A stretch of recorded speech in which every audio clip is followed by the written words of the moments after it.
Bonjour à toutes et à tous et bienvenue au plateau créatif au Quai des Savoirs. Je suis Lucas de Sciences Animation Je suis Eugénie de Planète Science Occitanie. Bonjour. et nous sommes ici au plateau créatif qui est un lieu d'apprentissage et d'expérimentation autour des sciences. Et en lien avec l'exposition de l'amour, nous avons préparé un défi pour ce mois. Alors, le défi pour la Saint-Valentin, nous vous proposons de réaliser des petites cartes assez particulières faites avec du papier recyclé, avec des graines à l'intérieur qui pourra fleurir les jardins. Lucas, peux-tu nous expliquer comment fabrique-t-on du papier? Alors le papier, ça fait déjà un moment qu'on sait faire puisque sa découverte est datée environ du 1er siècle après Jésus-Christ en Chine. Pour faire du papier, il nous faut de la cellulose, plus particulièrement des fibres de cellulose, et c'est ce qu'on retrouve dans les cellules des plantes. Les fibres de cellulose entourent les cellules et les protègent. Donc, notre papier, on peut le faire à partir de bois.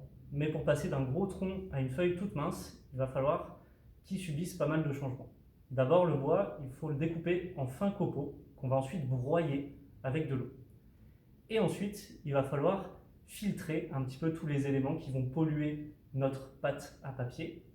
Ensuite, il faut presser l'excédent d'eau, puisque s'il y a trop d'eau dans notre papier, il ne va jamais tenir en forme. Mais s'il n'y a plus assez d'eau, par contre, il va être très fragile. Il faut faire attention à bien doser tout ça. Et enfin, il faut le chauffer pour le faire sécher. Le papier qu'on obtient quand on utilise une pâte à papier normale, il est souvent terne, un peu marron ou gris. Donc on peut rajouter encore une nouvelle étape où on va mettre des colorants ou alors blanchir le papier. Mais comme l'a dit Eugénie, on va faire du papier recyclé. Alors comment ça se passe? Alors, pour comprendre les étapes du papier recyclé, nous allons passer au défi. Donc, nous vous lançons le défi de créer une petite carte à semer. Pour cela, on a besoin de différents matériels. Donc, du carton à recycler, voilà, les boîtes d'œufs, les rouleaux de sopalin, du papier, des mixeurs, donc ça peut être mixeur de cuisine, mixeur à main, des colorants. On vous conseille des colorants alimentaires ou végétales.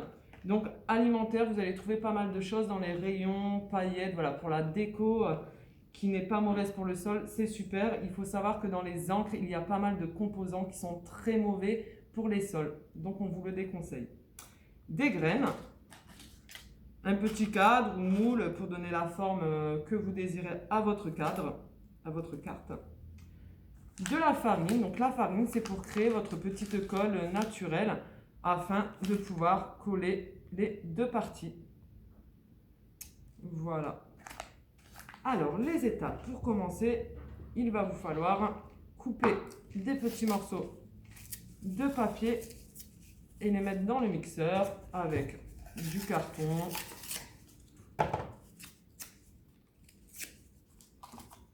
voilà, on peut mettre un petit bout de boîte d'œufs. Ce sont des papiers ou des cartons qui se délient très facilement dans de l'eau. Vous pouvez aussi ajouter dès à présent vos colorants si vous voulez donner une teinte particulière à votre carte. Et on y ajoute de l'eau chaude. Un petit peu d'eau chaude. Voilà. Et maintenant, il ne nous reste plus qu'à le broyer.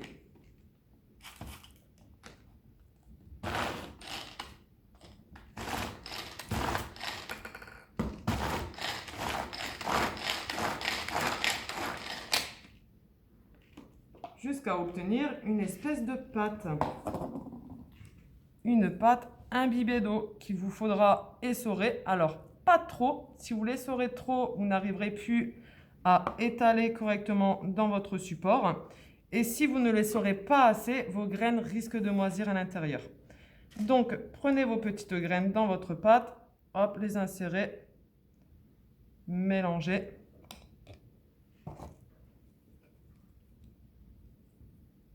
Hop, on essore au passage. Et on va venir étaler avec ses doigts, appuyer pour donner la forme à notre cadre. On peut aussi remplir nos petits moules pour donner un effet un peu plus volumineux. Voilà, alors je vous conseille de le laisser sécher plutôt près d'un radiateur pendant quelques jours. On évite vraiment de le mettre, ne surtout pas le mettre dans le four, même les graines n'apprécieront vraiment pas. Voilà, une fois votre carte sèche, finie et séchée, il ne vous reste plus qu'à la décorer. Donc il existe des paillettes alimentaires, voilà, pas mal de choses qui permettent de ne pas dégrader les sols. N'oubliez pas de mettre le nom ou le type de graines que vous avez mis à l'intérieur et d'indiquer aussi à la personne à qui vous allez l'offrir qu'il faut la planter. Donc on vous conseille de la planter, voilà. Laissez-la tomber dans le jardin, rajoutez un petit peu de terre par-dessus et la nature fera le reste. Lucas, peux-tu nous en dire un petit peu plus? As-tu des liens pour les gens qui voudraient aller un peu plus loin? Exactement, donc si vous voulez en apprendre un peu plus sur cette tradition de pourquoi est-ce qu'on offre des fleurs, vous pourrez trouver une vidéo faite par Le Vortex, un collectif qui a publié donc, plein de vidéos explicatives de médiation scientifique en général, et ils ont fait une vidéo sur les fleurs. Donc vous pourrez savoir d'où vient cette tradition et quel type de fleurs offrir à quelle personne. On se retrouve quand vous aurez fini vos créations, vous pourrez les partager sur les réseaux sociaux. Pensez bien à taguer le Quai des Savoirs et ajouter le hashtag qu'on vous mettra dans la description. À la prochaine et au revoir. Au revoir, à bientôt.